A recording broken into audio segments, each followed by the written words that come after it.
Okay, I've cleared off where I'm going to be hanging my hammock. Brushed off all the limbs off to the sides. I'm not going to be having a big campfire tonight because Washington State has gone through their worst fire season in history. We had over 1 million acres burn.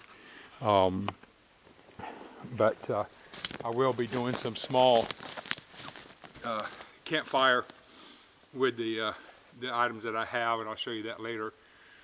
I'm hanging up my tent, or slap my mouth, my hammock suspension, and what I have, when we lived in North Carolina, there was a discount place, and they had these 1-inch nylon straps already sewn together with a loop on one end.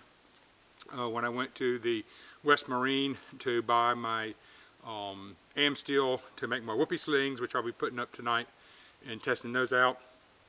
But I went ahead and bought these 1-inch strap hooks. Well, not the hooks, but they're just a holder for the 1-inch strap. And so I'm putting that down here on the end, and then my whoopee sling I'll just bring up and hook over. I don't know if it's going to focus or not, but this hook, I'm just going to put my whoopee sling on here and use it that way for my suspension. So I'm just going to show you how I'm hooking that up here on this tree. I've already got it hanging up on the other one, and I'm just coming up about head height, bringing it around the tree, getting the loop, running the strap through the loop, getting it to where it comes against that, and then I have this out, and that's where I'll put my whoopee sling between there with my hammock. So let me get that together, and then we'll show you that.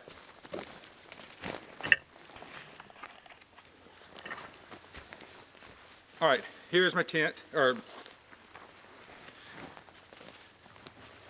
okay, here's my hammock.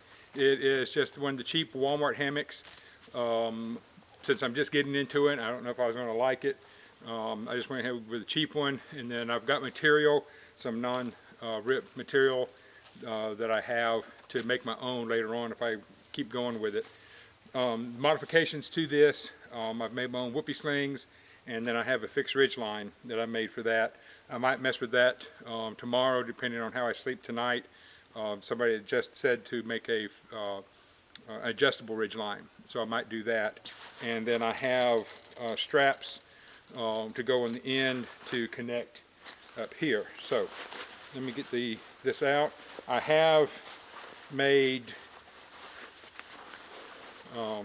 there it is. I have a red continuous loop on my head end because I used to have red hair, and that's easy to remember. And then I have a black loop, continuous loop on this end to connect up to the hammock on the foot end. So I'm going to go ahead and take the whoopee sling and put it, if I can find it, on my device here.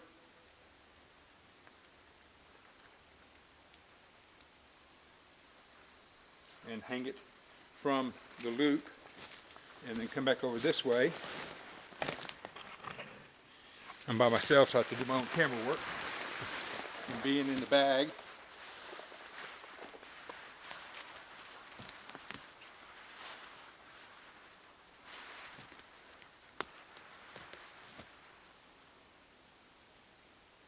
and then hang it here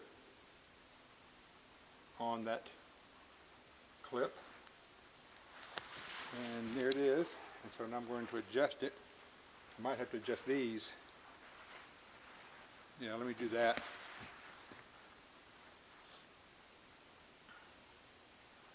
I'm going to adjust this up higher so I can get my hammock up higher.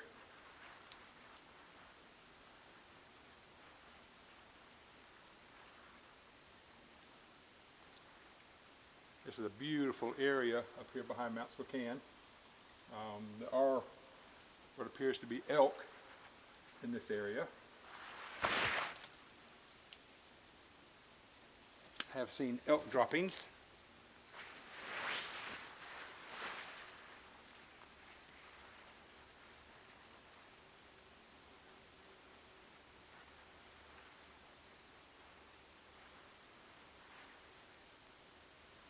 And then I'm just going to take the end of the strap and just do a half hitch on the top to hold it so it doesn't come loose. And I'm going to do the same thing on this other side.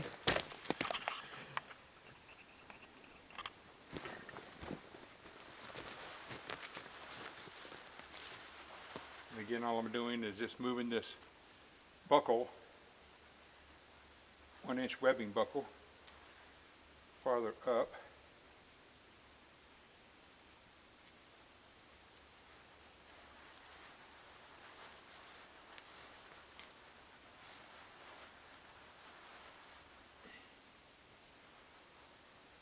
I'm going to go ahead and make this one tight.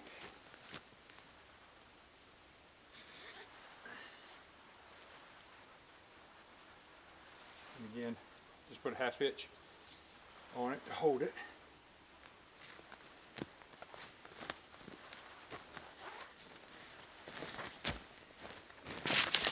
And there's my hammock.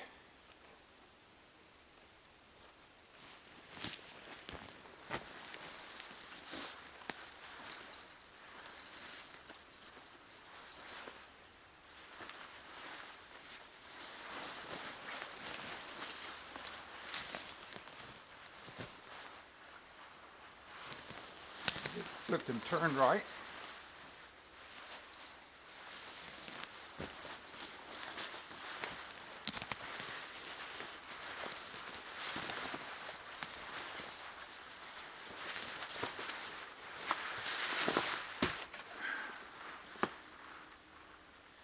And there it is.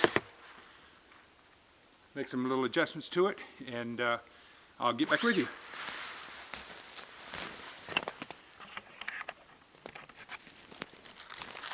Alright, the 1-inch web buckles that I had didn't really work that well. The whoopee sling ended up crossing over it and getting on this rough metal centerpiece, and I didn't like that. And so what I did was I took that off, and I had cut up a couple of aluminum arrows and made 3-inch pieces, and so I ended up just tying a knot and putting it on that instead, and it seems to be doing a lot better. So got my hammock up. Now I'm going to get my tarp up and get the camp set up the rest of the way, and I'll get the video going once I get that going. Okay, now for my tarp. Again, this is the Kelty Noah 12. My lovely wife made me some bags to put it in, and I had some posts where I had shown the snake skins that I made. This is from some material. Somebody said that it was off of a baby crib, called an air divider or whatever, but it's a real light material. Had strings on it that I cut off. The ends have Velcro. I guess they're Velcroed around the crib. And I use that as an enclosure. I have 2 of them. One of them I cut some pieces off of 1-foot pieces, I think 3 feet, to make some ridgeline bags. I'll show you those later. But this is my first time stuffing it and to use it, so this is going to be a little bit of a learning curve. We'll see how that goes. But what I've done is, just like I said, this Velcro's open, and out pops my continuous ridge line that goes between the trees. So let me get this going. I gotta find the hardware.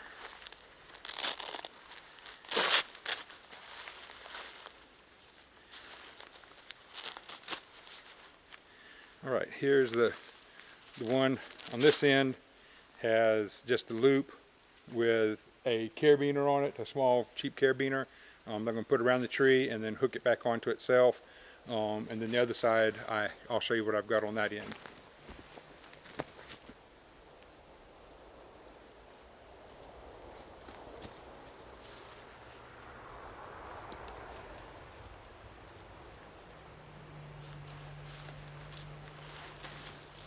There went a car on that road that I thought was impassable.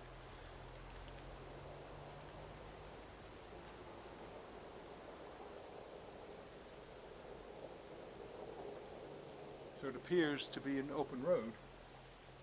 I'm going to have to check my topo map and find out what that was. So I'm closer to a road that's being used than I thought that I wanted. All right, and on this end, I am missing my clip. So let me pause this and find my clip.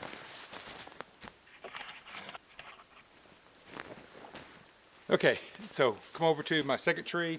Again, it had the snake skin on it, and on this side I have a loop, but what I have is a night eyes or night ease clip. I've got a 1/4 inch rope that I'm going to roll around the tree and then clip back onto the top of the ridge line.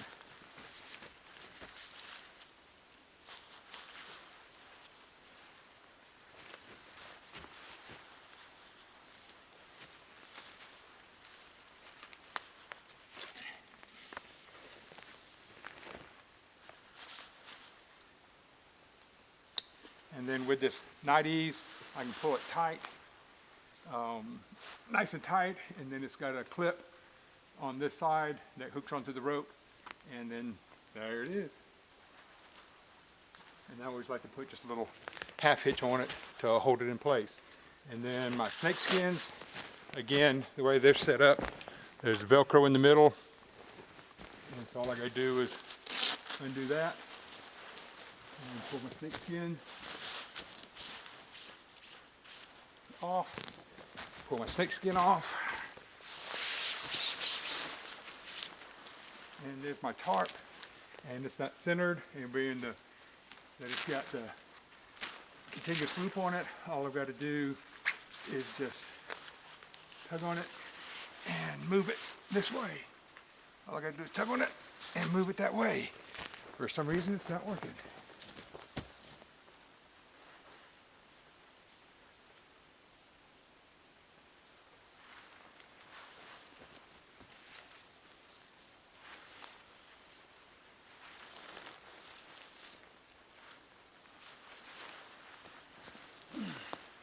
Well, I have to look at it and see what's going on because it's not sliding from end to end. So let me take a look at that. Okay, problem was the line going around that tree was just tight, and so I just had to maneuver it from both sides to get the tarp to come over, and I've got it centered on the hammock. And I have some of these little white clips. I think they're laundry clips I picked up at Walmart. Plastic, got teeth on the ends. And I use this on my tarp to close the ends up. I know some people just take a stick and put between the two loops, but that still leaves a gap. Whereas with this, I can clip them all the way down the ends and get a concealed opening to keep any breezes and cold air. And what it ends up doing forms an enclosure, what I call a bear cave, and keeps it warmer. When I was testing this setup out my deck, I was running 24 degrees warmer inside my tent or my bear cave than I was on the outside. Of course, there I had a second ridge line run, and with that I took a long fleece blanket and draped over that. I did not bring it down here. It is up in my truck if I need it tonight because of the cold air coming down off the mountain. But I can go up and get that tomorrow if I need it for tomorrow night. But they ended up making a nice tight cocoon or bear cave around me. I didn't want to do that here because of being out in the woods, and there are bear here. I've already seen elk droppings coming down, so I do have wild game around me, and that's the reason I'm sure you've noticed the pistol on my side, because I'm out here by myself. I'm not taking any chances, and so I am got protection with me. But anyway, let me get the camera moved around, and I'm going to tie this out and see how it works. All right, so I'm completed with my tarp. I have the two tie downs or tie outs coming back with a loop on this stick that's stuck in the ground, and then I have two of those night ease or night eyes with the ropes already included, clipped together, tied to this fallen log. And on the other side, I did pretty much the same thing. I've got it staked out on the two corners, and then I have those two tie outs coming out here with a rope to a knot eyes that's tied together to another one, to another piece of string going up here to this tree branch. So that gives me a good open area inside the hammock. And so if you look inside, I've got a nice roomy space. Don't really like the bottom being open, but that'll be okay. A little air. So what I'm planning on doing, because of the fire danger, right over here close to me there is a little pit where it looks like a tree has fallen or something, and so I'm going to clear that out and use that for where I'm going to put my fire tonight, my cooking stove and everything else. That way it'll be easily contained, because there's dirt around it that I can rake over if I needed to. And I could also build a little small campfire there and cover it up. So that's what I'm doing right now, and just finish getting everything set up,